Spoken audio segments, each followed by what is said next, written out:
Olá! O Mídia de hoje traz um registro do Seminário Internacional A Constituição do Comum, Comunicação e Cultura na Cidade, realizado semana passada em Vitória. Uma matéria da produção de folha de barro da tradição judaica. Durante uma semana, a comunidade participou de diversos debates, discutindo os diferentes caminhos da comunicação.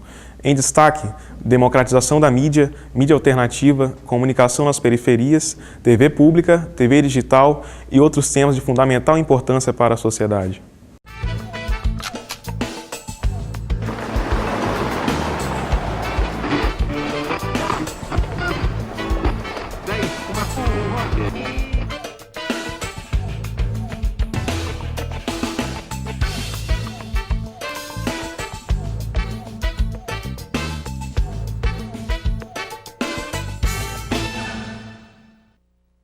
E neste primeiro bloco, a professora da UFRJ, Ivana Bentes, e o fundador do projeto Nós do Morro, Luiz Paulo Correia. Em seguida, a gente conversa com o responsável pelo Centro de Mídia Independente, Pablo Hortelato, e com o editor do Le Monde Diplomatique no Brasil, Antônio Martins. A periferia está na mídia, nos debates e nas cidades, e é nosso tema da entrevista com a professora da UFRJ, Ivana Bentes. Ivana, qual a importância de discutir a periferia? Olha, hoje eu acho que é total, que não dá pra gente falar de cultura urbana no Brasil sem pensar a produção que vem das periferias. Funk, hip hop, música, literatura, tem uma visibilidade enorme dessa produção. Ao mesmo tempo, na periferia, onde a gente encontra as grandes questões ligadas à violência urbana, ao tráfego.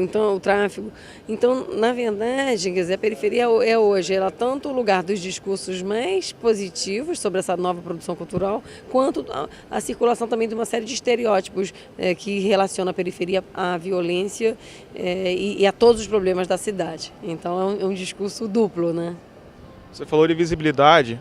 A favela, da década de 90 para cá, ganhou grande visibilidade no cenário nacional. Como se deu esse ganho de visibilidade? Olha, primeiro porque as próprias pessoas desses territórios começaram a produzir suas imagens, né? Filmes, enfim, teatro, né? Então me parece que vem dessa produção e também como uma forma de controle, né? Quer dizer, o tempo inteiro o telejornalismo, os jornais na televisão estão mostrando imagens entrando nas favelas com suas câmeras sem pedir permissão, adentrando na favela. Quando eles entram num apartamento de classe média, ela se pede permissão, na favela não, né? Mas na verdade essa visibilidade ela vem de uma curiosidade e do medo, né? Então, de novo, a dupla função: produzem coisas interessantíssimas que são consumidas por todos os jovens urbanos e o discurso da mídia sobre o lugar do medo e da ameaça na cidade que vem da favela. Então vão lá mostrar. Você falou na palestra da periferia cultural. O que é essa periferia cultural? São todos esses movimentos sociais, estéticos. No Rio de Janeiro, o Nós do Morro, que a gente ouviu o EAQUI, a CUFA, a Étnica de Dança, ou seja, são grupos culturais, sociais que produzem hoje obras, eventos de qualidade, né? Ou seja, a periferia, em termos de produção cultural e vitalidade, ela rivaliza com a produção de qualquer outro espaço da cidade. Então, efetivamente, é uma produção relevante que faz parte da cultura urbana hoje. Você falou na palestra que a favela influencia toda a sociedade. Qual a importância dessa influência da favela? Nesse sentido, da produção cultural, eu acho fundamental, por exemplo, quando ela está ligada a novas formas, né, de gestão dessa produção cultural, sem mediação, criando novas formas de economia solidária, economia colaborativa, inventando novas formas de ocupação, de trabalho, né? Enfim, como eu disse, como o Estado fracassou em todos os níveis dentro desses territórios, as pessoas inventaram a própria vida, reinventaram a própria cultura e se mostraram absolutamente produtivos, né? Então, me parece que é uma explicitação justamente dessa potência de produção, mesmo nos territórios da pobreza, né? Me parece que é isso. E qual a importância dos movimentos culturais na quebra do conceito de marginalidade? Pois é, porque essa ideia de que a favela está excluída da cidade, ela não está excluída, ao contrário, né? Ela faz parte do tecido social. As pessoas que estão nas favelas são os trabalhadores, são as pessoas que estão na infraestrutura de funcionamento da cidade. Os movimentos culturais, eles vão funcionar como essas pontes, como esses mediadores, né? Que nos apresentam essa face justamente produtiva e vital da favela. Você falou na palestra que não existe mais a boa pobreza, mas afinal, o que seria essa boa pobreza? Eu não disse que não existe, existe esse discurso, sim. Você encontra nos núcleos pobres das novelas, são os pobres bonzinhos, assujeitados, conformados. Na verdade, existe, sim, na representação. Né? Na representação que as novelas fazem dos seus núcleos pobres, em todo um certo discurso paternalista, vitimizante da pobreza. Mas parece que é um discurso justamente equivocado. Não, porque essas pessoas são produtivas, têm um discurso político e são ativas, não tem nada dessa passividade ou dessa, né, entre aspas, dessa domesticação que nos é mostrado na mídia. Uma parte da mídia, não. Você falou muito na palestra sobre a contradição da favela, que são os movimentos culturais contra a violência que existe lá. Como diminuir essa contradição na mídia? Na verdade, a contradição ela explicita a dupla visão que nós temos da pobreza, né? Ao mesmo tempo como esse lugar hoje de potência de produção, potência de criação, e ao mesmo tempo, né, a gente tem todo esse discurso, né, que beira o fascismo de criminalização dessas pessoas, né, desses moradores. Então me parece que, na verdade, essa que eu chamei de bipolaridade esquizo, ela expressa um sentimento de ambiguidade que a própria sociedade tem em relação a esses lugares e a essas pessoas, que é efetivamente ambíguo e paradoxal. Tá certo, muito obrigado, Ivana. E da periferia nascem projetos que ganham vida em todo o país. Um deles é o Nós do Morro, que atende a comunidade do Vidigal, no Rio. Um dos fundadores é Luiz Paulo Correia, com quem a gente conversa agora. Como surgiu a ideia dos Nós do Morro? Do Nós do Morro? Ela surgiu a partir do sonho do nosso diretor-presidente, Guti Fraga, né? Que ele tentou trazer para o Morro do Vidigal uma experiência que ele vivenciou em Nova York, exatamente a experiência de um teatro alternativo, feito de forma alternativa, mas que não ficava nada a dever das grandes produções da Broadway. E ele meio que trouxe a ideia de lá, né? Maturou lá esse projeto dele, esse sonho, que no começo a gente achava que era um sonho maluco, que não ia ter continuidade. No entanto, a gente já está lá para fazer 21 anos agora, né? E aí ele trouxe de lá essa ideia de reunir um núcleo no Vidigal de pessoas que tinham talento, mas que não tinham como nem onde desenvolver esse talento. E ele começou a convidar essas pessoas, até porque ele já era morador do morro, ele conhecia todo mundo, né? Ele fez meio que essa triagem ao longo dos anos e quando surgiu a ideia ele só teve que aglutinar todo mundo, né? Ele começou a convidar essas pessoas para formar um núcleo de experimentação e via teatro, né? Que a nossa proposta era fazer teatro. Então a gente juntou músicos, juntou poetas, juntou gente que dançava, né? Juntou gente que compunha e desse núcleo inicial a gente criou o primeiro grupo, o primeiro núcleo do Nós do Morro, né? E a gente montou um espetáculo que falava da vida dos jovens da comunidade, que foi o Encontros. E esse projeto inicial era chamado Projeto Teatro Comunidade, quer dizer, feito pela comunidade para a comunidade. Então daí foi o embrião do Nós do Morro atual, ele surge nesse núcleo de 15 pessoas mais ou menos, tá? Que se reuniram, que eram consideradas meio malucas naquela época, eu lembro bem disso, né? Eu vivenciei bem o processo. E ele surge dessa ideia de dar acesso, né, à cultura via teatro a pessoas que tinham um talento a se desenvolver, mas que não tinham acesso a ele por não ter condições financeiras para isso. É só o teatro ou tem mais áreas de atuação? Tem outras áreas? Ao longo do tempo, quer dizer, a gente ficou de 1986 a 1996 fazendo só teatro. A gente desenvolvia as produções, geralmente uma produção a cada 1 ano, 2 anos, tá? Sempre voltadas para o teatro. A partir de 96, com a vinda do Vinícius Reis e da Rosane Schwartzman, que são diretores de cinema do Rio de Janeiro, e tinham conseguido o patrocínio da prefeitura para fazer um documentário sobre o Nós do Morro, eles levaram a ideia de a gente implantar lá um núcleo de audiovisual, que começou com aulas de história do cinema, aulas de roteiro, tá? E esse núcleo de audiovisual, quer dizer, ao longo do tempo, ele foi alcançando uma importância grande no Nós do Morro. Ele hoje é um núcleo independente, já produz, tá entendendo? Já tem uma produção própria, uma produção até grande. A gente tem mais ou menos 10 filmes, curta-metragem, documentários também, e filmes que são veiculados no circuito profissional. Um deles ganhou em 2005 o Kikito de Ouro em Brasília como o melhor documentário de ficção. Esse filme é chamado Mina de Fé, e a diretora é Luciana Bezerra, uma menina que começou no Nós do Morro com 13 anos e se formou, ela hoje está com 26, tá vendo? E ela já trabalha para o mercado profissional de cinema, tá vendo? Fazendo roteiro e dirigindo. Então, para você que iniciou esse projeto, qual é a grande importância dele para a sociedade no geral, para a periferia, no caso? A importância dele, que a gente pensar no universo, né, do Morro do Vidigal, quer dizer, um lugar onde as pessoas, quer dizer, embora o Vidigal geograficamente esteja encravado entre os dois bairros mais ricos do Rio de Janeiro, que seria o Leblon e São Conrado, né, eram pessoas que estavam excluídas do resto da sociedade por falta de acesso à arte, acesso à cultura, e isso aí acabava gerando também um bloqueio social, quer dizer, as pessoas estavam delimitadas ao perímetro da favela, né, à geografia da favela. E ao longo desse tempo que a gente mostra que projetos, não só do Nós do Morro, mas projetos como esse, permitem que essas pessoas elas consigam quebrar essa barreira, entendeu? Sair, não abandonar a favela, não, porque o nome já diz, nós somos do morro, entendeu? Nós do morro.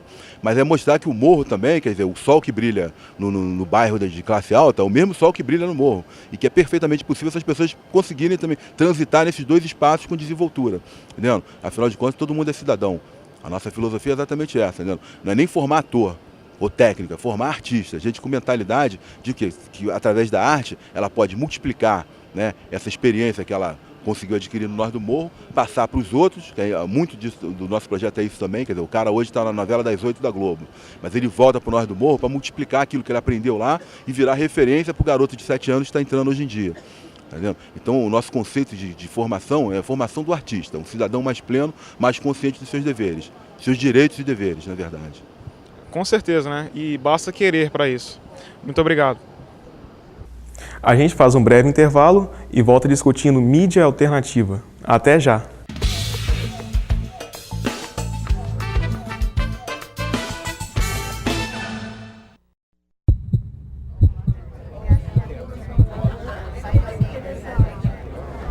A vida é um hospital onde quase tudo falta. A vida é um hospital Onde quase tudo falta. E por isso ninguém se cura. Por isso ninguém se cura. Por isso ninguém se cura. E morrer é que é ter alta.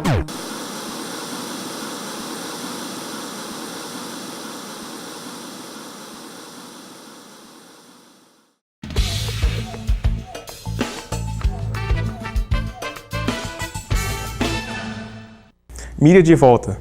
Neste bloco, Pablo Hortelato, do portal Mídia Independente, e Antônio Martins, editor da revista Le Monde Diplomatique no Brasil.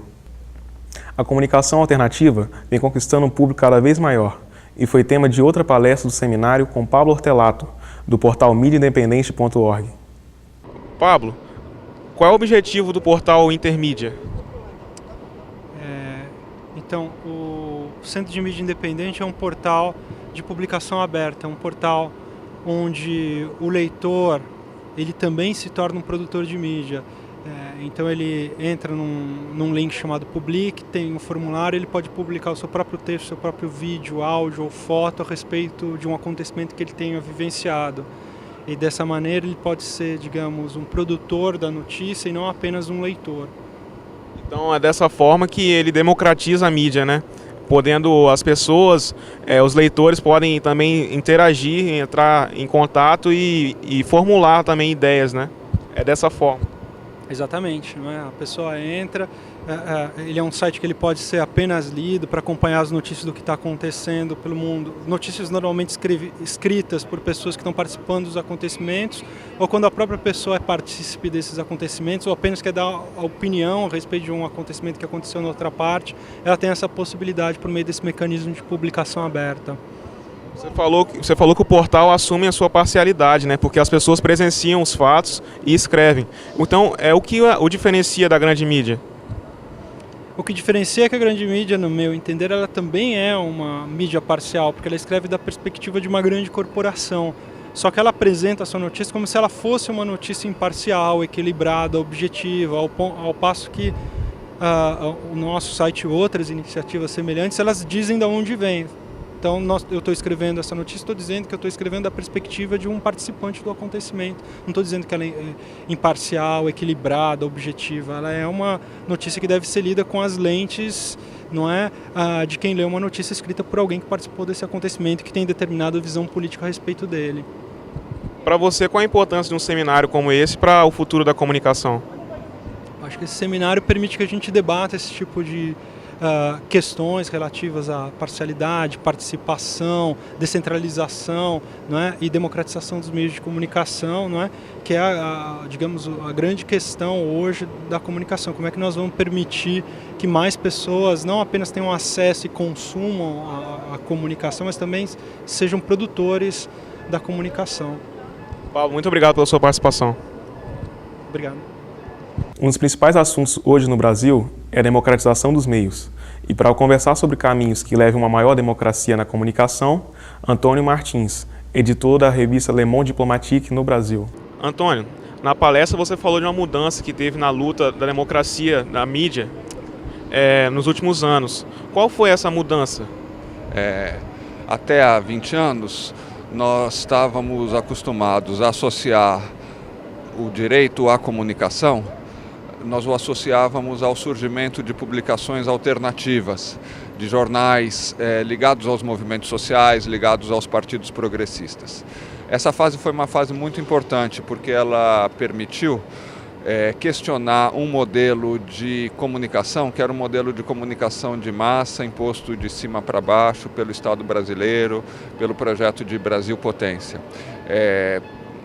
Com o início do processo de luta pela democratização, começaram a surgir meios de comunicação que questionavam esse modelo, que apresentavam um outro ponto de vista. Mas esses meios de comunicação funcionavam essencialmente segundo as mesmas regras de verticalidade, de exclusividade dos meios de comunicação normais. Eles não tinha surgido ainda um outro modelo de comunicação. A novidade que nós temos hoje é o surgimento, ao invés da comunicação de massa, da comunicação compartilhada. A comunicação compartilhada não se distingue só dos grandes meios de comunicação, não se distingue apenas pelas ideias que ela difunde, mas pela possibilidade, principalmente por meio da internet, de todo coletivo, todo o conjunto de cidadãos, ou todo cidadão mesmo, poder ser um emissor de conteúdos. Então, está acabando o que a gente chamava de oligopólio das narrativas, onde um número muito pequeno de grandes corporações era responsável pela narrativa do que ocorre no mundo. Isso era muito embrutecedor e muito limitador. Hoje é muito comum e vai se tornar cada vez mais comum à medida que o tempo passa, a multiplicação de blogs, de contribuições na Wikipédia, de intervenções no YouTube. Principalmente entre as novas gerações, as pessoas se sentem capazes e se sentem estimuladas a expressar as suas visões, a narrar o que acontece em sua volta. E o mais interessante é que uma boa parte do público se sente muito interessada também por esses conteúdos. Existem determinados blogs ou determinadas intervenções no YouTube que têm audiência de milhares ou de milhões de pessoas. Então a luta pela democratização da comunicação precisa se fazer nesse novo padrão, nesse novo território, em que não haverá uma ou duas publicações alternativas como contraponto à TV Globo ou às grandes emissoras, mas vai haver um conjunto muito grande de emissores e nós precisamos articular esses emissores, porque juntos eles podem ser capazes de construir visões de mundo tão sofisticadas e mais poderosas, porque mais inclusivas do que as visões de mundo dos meios de comunicação de massa. Mas isso não está dado automaticamente. Para conquistar é preciso primeiro manter a diversidade, permitir que as pessoas continuem se expressando, garantir políticas de inclusão digital ativa, ou seja, que as pessoas não simplesmente tenham acesso ao conteúdo dos outros na internet, mas se tornem produtores culturais e de notícias também pela internet. E, em segundo lugar, criar, isso é uma criação autônoma da própria sociedade, dos próprios comunicadores, criar redes onde esses comunicadores troquem pontos de vista, construam em conjunto suas narrativas, não se tornem simplesmente produtores que não escutam, mas produtores que dialogam com outros produtores e com a sociedade. Você falou da questão da imprensa alternativa na palestra. O período militar de 64 a 85 foi o auge dessa imprensa alternativa? Talvez. Ela começa a surgir ainda, eu tenho a impressão que Pasquim, em 1974, Opinião um pouquinho depois, Movimento, que é talvez a principal publicação, também é o final da ditadura militar. Surge depois, e nesse período de fim da ditadura, surgem publicações como Em Tempo, como Hora do Povo, como Tribuna Operária, como Voz da Unidade, um conjunto de publicações ligadas em geral às organizações de esquerda. É engraçado porque assim como a esquerda se fragmentou, as publicações também se fragmentaram. Depois disso, há uma tentativa muito interessante que é a transição, justamente no período de transição do fim da ditadura. A publicação, a coleção, muita gente ainda deve ter em casa, Retrato do Brasil. Foi uma tentativa do pessoal do movimento, dirigido pelo Raimundo Pereira, de recuperar o melhor que a imprensa independente alternativa tinha produzido na forma de uma enciclopédia que fazia um balanço dos 20 anos da ditadura militar. Eu acho que ela começa em 84 e termina em 85, a publicação desses fascículos. A enciclopédia saiu em forma de fascículos. E já no período da redemocratização, esse mesmo grupo tenta fazer um jornal diário que também se chamava Retrato do Brasil, que fracassou por insuficiência de recursos. E depois, como explicou a secretária de comunicação, a professora Ruth, os anos 90 são marcados por um declínio dessa imprensa independente, por uma reconcentração, para ressurgir de novo a luta pela democratização dos meios de comunicação, agora mais recentemente já na plataforma da internet. E qual é o principal desafio dessa comunicação alternativa? Eu enunciei 4, deve haver outros, mas primeiro, manter a internet como um espaço público e de preferência um espaço não mercantil. A falta de recursos também, né? Isso. Em segundo lugar, as políticas públicas que assegurem a inclusão digital ativa. Permitir que milhões de brasileiros, assim como são produtores de arte, de cultura, não só dos da classe média, os das periferias, por exemplo, hoje é um fenômeno social dos mais importantes no Brasil. A imersão da política da periferia e da identidade da periferia. As pessoas, principalmente os jovens que moram nesses lugares, não se sentem mais subalternos. Eles têm orgulho porque eles sabem que, primeiro, eles têm direitos a resgatar. Segundo, eles têm uma produção e uma identidade para transmitir para o resto do mundo. Nesses lugares é onde surge, por exemplo, mais experiências de blogs coletivos, de fóruns de discussão. Porém, essas iniciativas precisam ser qualificadas. Para isso é necessário recursos públicos. O Estado brasileiro gasta 3 bilhões de dólares, como contou o pessoal do Intervozes todos os anos, para financiar a comunicação centralizada, a comunicação verticalizada. É preciso gastar pelo menos isso, mas muito mais, para estimular as experiências públicas, como a TV comunitária, como a TV universitária, e as experiências de comunicação descentralizada, como as da internet, fazendo cursos, fazendo intercâmbios entre o pessoal que produz, dando assistência técnica para que as comunidades possam produzir mais e melhor. Você falou de blogs da internet, então você acha que os blogs da internet são as bases da democratização da mídia? São novas bases porque elas acabam com o oligopólio das narrativas. Elas permitem que qualquer cidadão seja um narrador do seu tempo. Mas eu também falei que eu não acredito simplesmente na pulverização.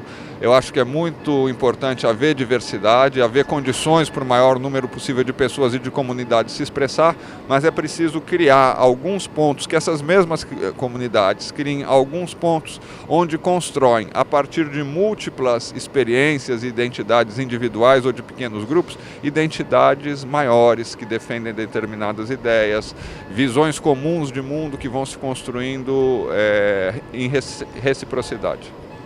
Para você, qual a importância no seminário como este para o futuro da comunicação? Olha, eu acho decisivo que se faça num espaço público inovador, como esse aqui, num antigo armazém do Porto, um espaço que a cidade de Vitória e o Espírito Santo conquistaram. Decisivo que seja transmitido pela TV, por uma TV pública. Decisivo que seja realizado com tanta participação de comunicadores ou de estudantes de comunicação, porque, como a gente discutia há minutos atrás, o jornalismo está numa encruzilhada. o velho paradigma da comunicação de massa, com tudo que ele tinha de ruim e de bom, talvez mais de ruim do que de bom, ele está em crise. Está surgindo um novo paradigma, um paradigma da comunicação compartilhada. É importante para a sociedade, em especial para os jornalistas, compreendê-lo, para que ele não resulte numa simples atomização da comunicação, ou seja, no fim dos espaços onde todos se comunicam, mas para que ele resulte numa articulação muito mais elaborada entre iniciativas autônomas que se reúnem para construir visões comuns de mundo e para comunicar e debater essas visões. Antônio, muito obrigado pela participação. Muito obrigado a vocês pela oportunidade do convite e poder dialogar com o pessoal da TV Universitária. Nosso tema hoje no Mídia foi comunicação e cultura. A gente volta na próxima semana com assuntos que são destaque na mídia. Obrigado pela companhia e até nosso próximo programa.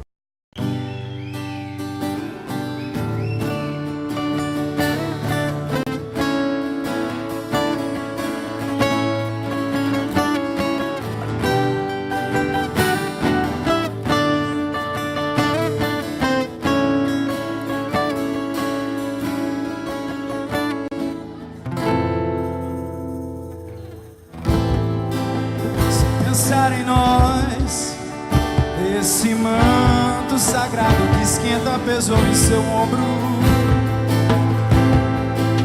Vou lutar em paz, construir com a dignidade de um povo mais forte,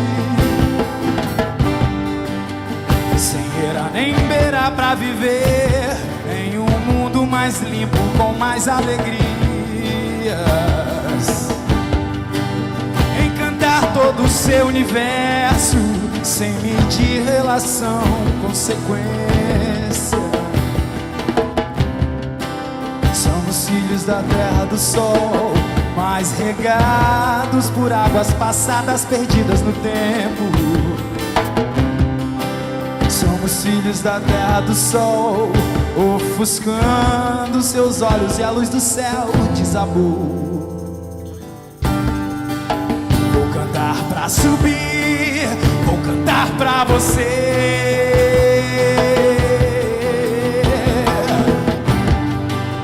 Muitos anjos aqui compreender a mensagem. Eu amancei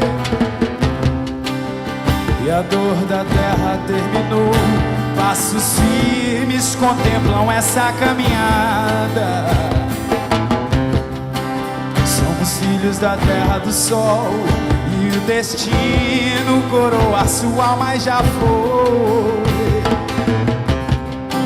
Somos filhos da terra do sol, ofuscando seus olhos e a luz do céu desabou. Vou cantar pra subir, vou cantar pra você.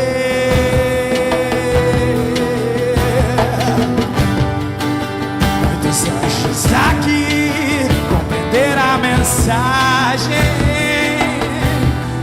Eu amancei e a dor da terra terminou.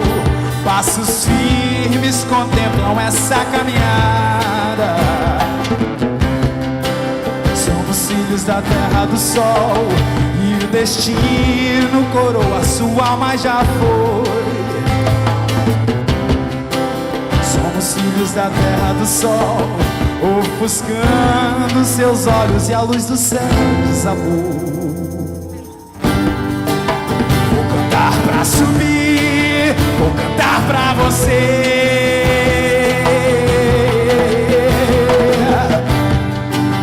Muitos anjos aqui compreender a mensagem.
Música